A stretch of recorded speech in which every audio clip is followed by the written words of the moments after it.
क्यों भाई, काफी युवा है, क्या हो गया राजस्थान वालों की आवाज को? ऐसी आवाज नहीं होती भाई। दोनों हाथ उठाकर विकसित राजस्थान के संकल्प की मुट्ठी भींच कर बोलिए, उठाइए जरा दोनों हाथ अंत तक और प्रचंड आवाज से बोलिए, भारत माता की वंदे वंदे। मंच पर उपस्थित राजस्थान के लोकप्रिय मुख्यमंत्री श्रीमान भजनलाल जी, राजस्थान उच्च न्यायालय के मुख्य न्यायमूर्ति श्रीमान संजीव प्रकाश शर्मा जी, राजस्थान की उप मुख्यमंत्री श्रीमती दिया कुमारी जी, राजस्थान के उप मुख्यमंत्री डॉक्टर प्रेमचंद बेरवा जी,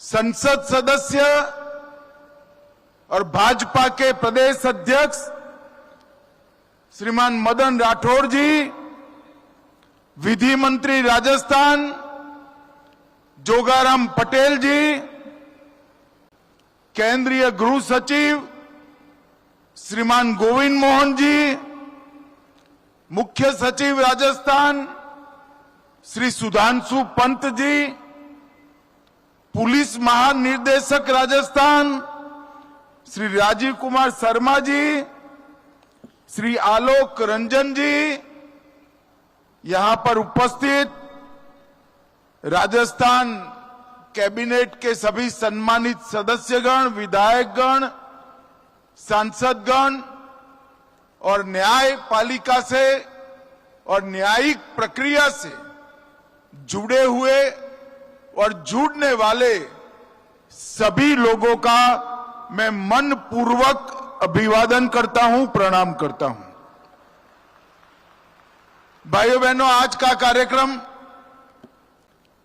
एक प्रकार से विकास और न्याय दोनों का समन्वय करने वाला कार्यक्रम है। एक और तो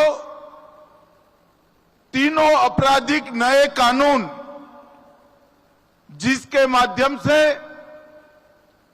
देश की आपराधिक न्याय प्रणाली में हम आमूल चूर परिवर्तन करना चाहते हैं। देश भर की जनता को संविधान से मिले हुए सारे अधिकार समय पर और सुलभ तरीके से मिले, ऐसी व्यवस्था करना चाहते हैं। इसका परिचय कराने वाली एक अत्याधुनिक प्रदर्शनी यहां पर शुरू हो रही है। और दूसरी ओर राजस्थान के विकास को तेज गति देने के लिए राइजिंग राजस्थान में जो 35 लाख करोड़ के एमओयू हुए, उसमें से 3 लाख करोड़ के एमओयू जमीन पर उतर चुके थे और 4 लाख करोड़ के आज भूमि पूजन का कार्यक्रम इसी मंच से समाप्त हुआ है। और इसके साथ हजारों करोड़ रुपए के विकास के कार्यक्रम यहां शुरू हुए हैं। मित्रों, आज का दिन बहुत महत्वपूर्ण दिन है। भजनलाल जी ने यहां एक प्रदर्शनी लगवाई है। मेरा उनसे आग्रह है कि प्रदर्शनी का कार्यकाल थोड़ा बढ़ा दीजिए, समय बढ़ा दीजिए, दीपावली के अगले दिन तक इसको कर दीजिए। और मेरा इस सार्वजनिक कार्यक्रम से आपराधिक न्याय प्रणाली से जुड़े हुए सभी लोगों को, चाहे वो पुलिसकर्मी हो, चाहे अधिवक्ता हो, चाहे अधिवक्ता बनने वाले विद्यार्थी हो, ये सभी को मेरा विनम्र अनुरोध है कि आप इस प्रदर्शनी को जरूर देखिए, क्योंकि आने वाले दिनों में हमारी आपराधिक न्याय प्रणाली में जो एक बहुत बड़ा परिवर्तन आने वाला है, ये प्रदर्शनी उसको सटीक तरीके से दिखा रही है। इसी के माध्यम से आप जान पाएंगे कि 160 साल पुराने कानूनों को समाप्त कर नरेंद्र मोदी जी जो नए 3 कानून लाए हैं, इससे किसी भी एफआईआर देश भर में 2027 के बाद होगी। पूरी व्यवस्था लागू होते होते 2 साल और लगेंगे, परंतु 2027 के बाद जो भी एफआईआर होगी, इसको 3 साल के अंदर ही सुप्रीम कोर्ट तक न्याय देने की व्यवस्था इस कानून से हो जाएगी। पूरे देश में कोई किसी के भी साथ अन्याय होता है तो वो कोर्ट में जाना पसंद नहीं करता है। हमारी न्यायिक व्यवस्था की छवि न्याय समय पर न मिले ऐसी बनी है, और मैं विश्वास के साथ राजस्थान की जनता को बताने आया हूं कि 3 आपराधिक न्याय प्रणाली के कानून आपको समय पर सुलभ तरीके से, सरलता से न्याय देने का काम करेंगे। मोदी जी ने ईज ऑफ लिविंग के लिए ढेर सारे परिवर्तन किए हैं, परंतु इसके साथ ही ये कानूनों के अमल के साथ ही ईज ऑफ जस्टिस के लिए भी बहुत बड़ा परिवर्तन होगा। और मित्रों, मैं कहना चाहता हूं कि कानूनों के माध्यम से हमारी आपराधिक न्याय प्रणाली, क्रिमिनल जस्टिस सिस्टम दंड की जगह न्याय से प्रेरित होकर काम करेगी। पूरे देश में इसका सटीक क्रियान्वयन हो चुका है और इसका गृह मंत्रालय भारत सरकार के माध्यम से सभी राज्यों को सहायता और फॉलोअप करने के लिए भी मार्गदर्शन मिल रहा है। यहां डीजीपी साहब बैठे हैं राजस्थान के। राजस्थान वालों को मालूम नहीं है कि ये यहां आने से पहले इसी कानून के इम्प्लीमेंटेशन के साथ जुड़े थे। श्री राजीव शर्मा का बहुत बड़ा योगदान है इस कानूनों को पूरे देश में लागू करने के लिए। और मित्रों, ये कानून जब संसद में पास हुए, एक बहुत वरिष्ठ अधिवक्ता का मुझे फोन आया था। कितने सालों से मैं न्याय दिलाने का काम करता हूं, मगर अंग्रेजों द्वारा बनाए हुए, अंग्रेजों के पार्लियामेंट में पारित हुए और अंग्रेजी शासन बचाने के लिए बने हुए कानून की जगह भारतीयों ने बनाए हुए, भारतीय संसद में पारित हुए और भारतीयों को न्याय दिलाने वाले कानून की ये शुरुआत एक ऐतिहासिक बात है।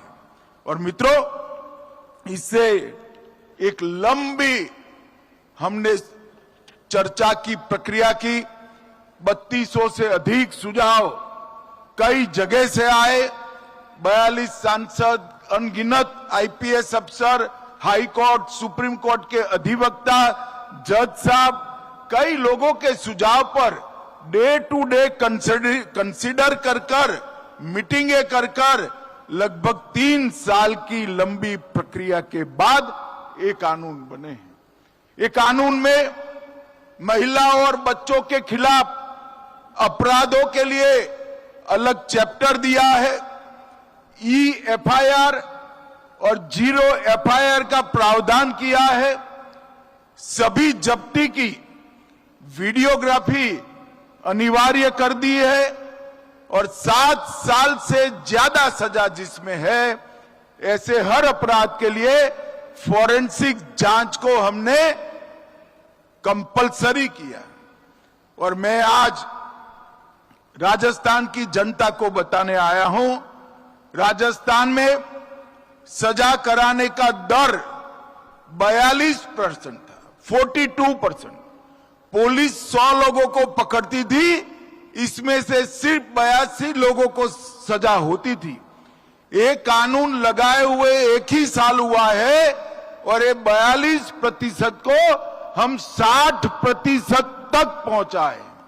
और मित्रों, मैं आपको विश्वास दिलाता हूं, जब इसका संपूर्ण इंप्लीमेंटेशन हो जाएगा, ये 60% से भी बढ़कर 90% तक सजा का दर जाएगा। ये सभी प्रकार के वैज्ञानिक प्रावधान इस कानूनों में किए हैं। इस कानून के सुचारू इंप्लीमेंटेशन के लिए हमने दूरदर्शिता के साथ 2020 में ही नेशनल फॉरेंसिक साइंस यूनिवर्सिटी बना दी थी और इसकी देश भर में धीरे धीरे एफिलेटेड कॉलेजेस खोलकर एक नया कार्यबल, वैज्ञानिक जांच करने वाले युवाओं का कार्यबल हम बना रहे हैं। इन नई संहिताओं में आतंकवाद, मॉब लिंचिंग, संगठित अपराध और डिजिटल अपराध की व्याख्या भी हमारी न्याय प्रणाली में पहली बार की है। और इस कानून में कुल मिलाकर 29 से ज्यादा जगहों पर समय की मर्यादा तय की। 90 दिन में ही पीड़ित को अपडेट देना है, 14 दिन में पुलिस रिपोर्ट की आपूर्ति पीड़ित को कर देना है, 60 दिन में और 90 दिन में चार्जशीट कर देना है। अगर कोई देश छोड़कर जाता है या कानून की शरण में नहीं आता है तो ट्रायल इन एब्सेंशिया, इनकी अनुपस्थिति में ट्रायल कर सजा कराने का प्रावधान भी हमने किया है। इसके साथ साथ डायरेक्टर प्रोसिक्यूशन, इसकी भी स्थापना की है। मित्रों, ये जो बदलाव है एक प्रकार से ऐतिहासिक बदलाव है। मैं विश्वास के साथ कह रहा हूं, ये जो रिफॉर्म आया है वो 21वीं शताब्दी का सबसे बड़ा रिफॉर्म हमारे 3 क्रिमिनल जस्टिस कानूनों को आगे लागू करना है। और इसके कंप्लीट इंप्लीमेंटेशन के बाद हमारी आपराधिक न्याय प्रणाली, क्रिमिनल जस्टिस सिस्टम पूरी दुनिया में सबसे आधुनिक आपराधिक न्याय प्रणाली बन जाएगी, इसका मुझे पूरा विश्वास। मित्रों, कई सारे मामलों में 25-25, 30-30 साल तक हम सजा नहीं करवा पाते, लोगों को न्याय नहीं देते थे और इससे अब मुक्ति मिल जाएगी। जब हमने तय किया 60 दिन में चार्जशीट कर देना, चालान लागू करना और 90 दिन गंभीर अपराधों के लिए, तब सबके मन में संशय था ऐसा हो पाएगा।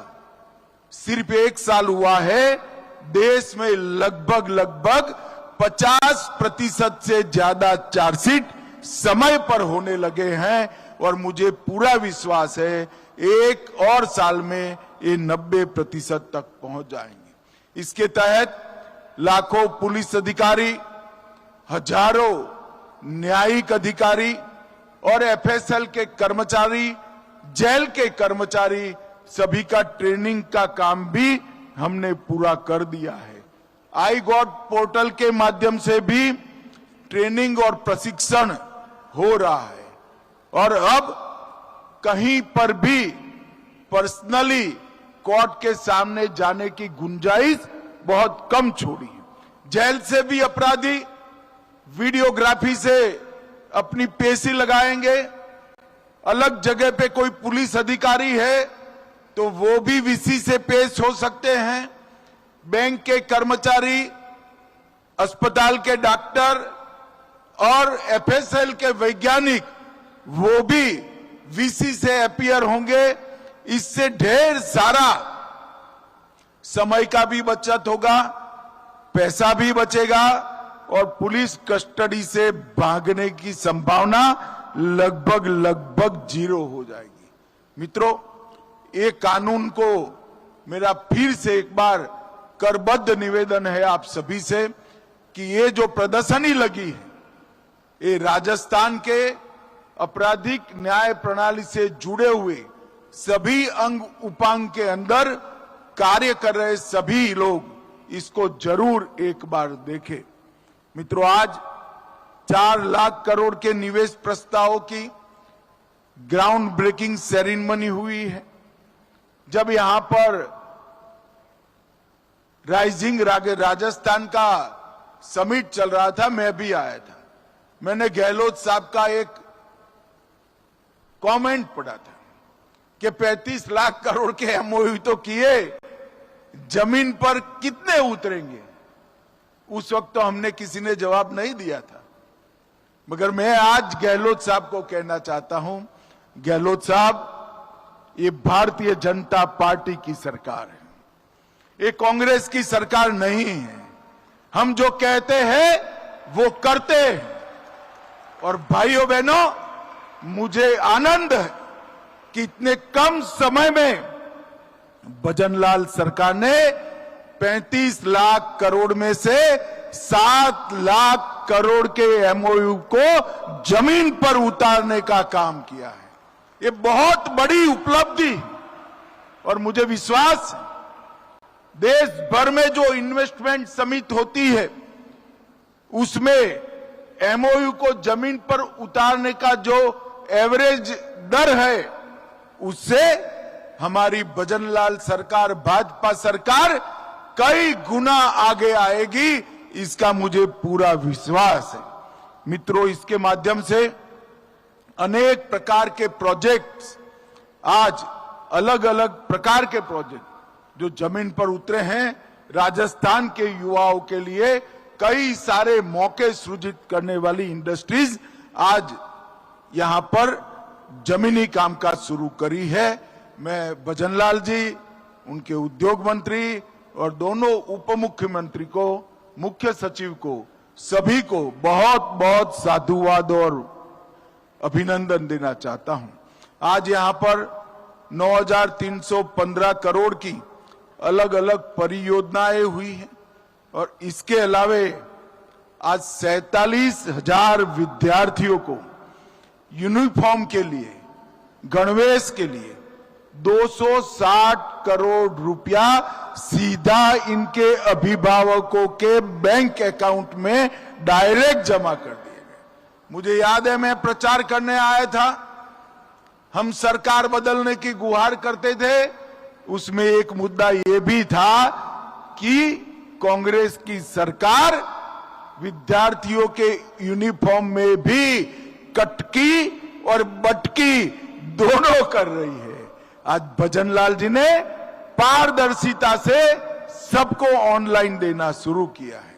दूध उत्पादन, उसको बढ़ाने के लिए लगभग 364 करोड़ की सब्सिडी आज 5 लाख से ज्यादा दूध उत्पादकों दी है, और 150 यूनिट बिजली योजना के तहत, फ्री बिजली योजना के तहत रजिस्ट्रेशन का भी यहां पर आज शुरुआत हुआ है। 56 एफएसएल की गाड़ियां जो अब सैंपल लेने का काम करेगी, और अनेक पुलिस के व्हीकल आज लोकार्पित हुए हैं। मित्रों, आज मैं यहां आया हूं तब 2 बातें जरूर कहना चाहता हूं।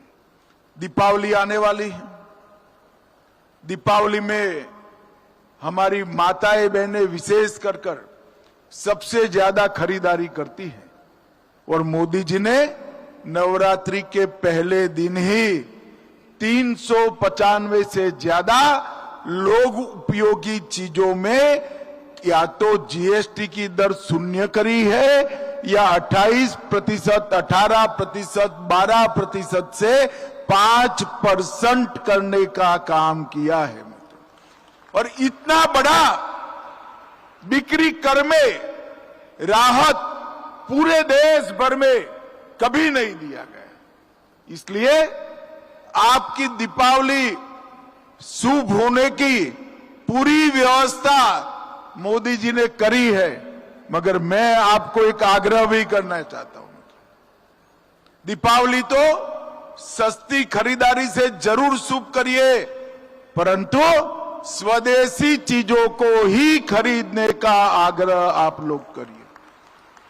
अगर देश के 140 करोड़ लोग ये प्रण ले लेते हैं कि हम बाकी का जीवन जिन चीजों का उपयोग करेंगे वो मेरे देश में ही बनी हुई, ये बनाने में मेरे देश के मजदूर का पसीना होगा, ये बनाते वक्त मेरे ही कोई भाई बंधु को इससे रोजगारी मिली होगी। अगर इतना प्रण कर लेते हैं तो देखते देखते मोदी जी ने हमारी अर्थव्यवस्था को 11वें नंबर से 4थे नंबर पर पहुंचाई है। युवाओं, जब आप लोग होंगे 2047 में देश आजादी की शताब्दी मनाएगा, तब हम सर्वोच्च नंबर पर दुनिया में पहुंच कर रहेंगे, सर्वोच्च नंबर पर। और इसलिए विशेषकर युवाओं ने और हर परिवार की महिलाओं ने, माताओं ने, बहनों ने स्वदेशी का आग्रह, इसका प्रण इस दीपावली के दिन लेना है।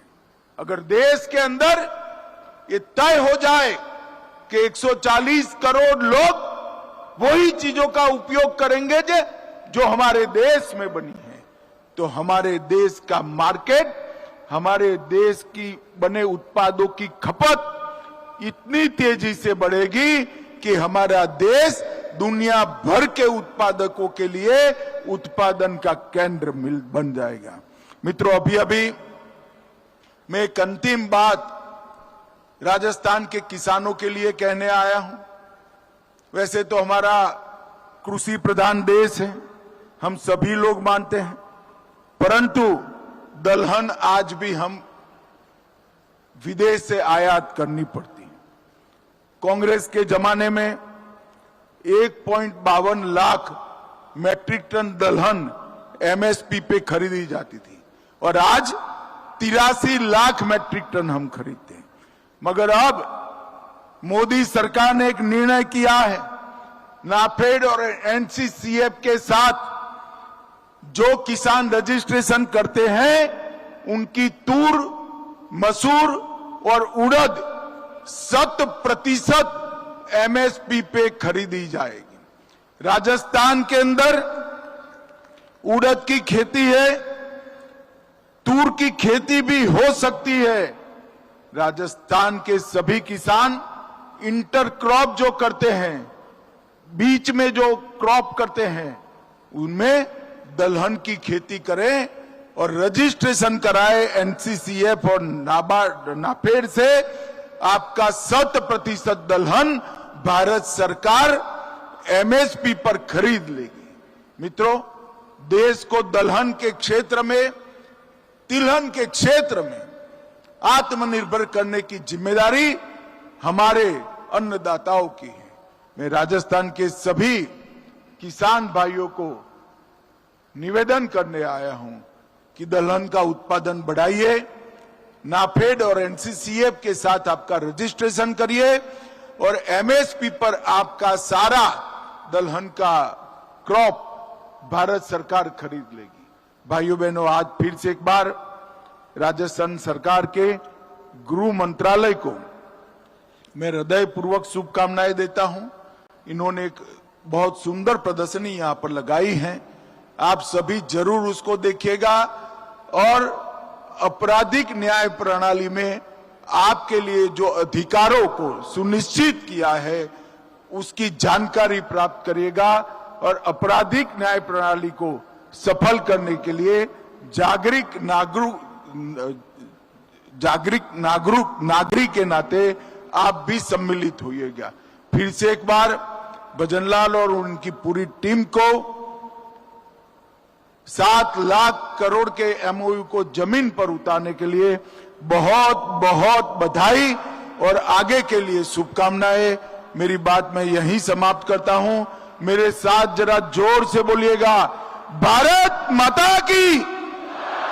अरे जोर से बोलो भाई, ऐसा नहीं चलता। प्रचंड आवाज से बोलो, भारत माता की।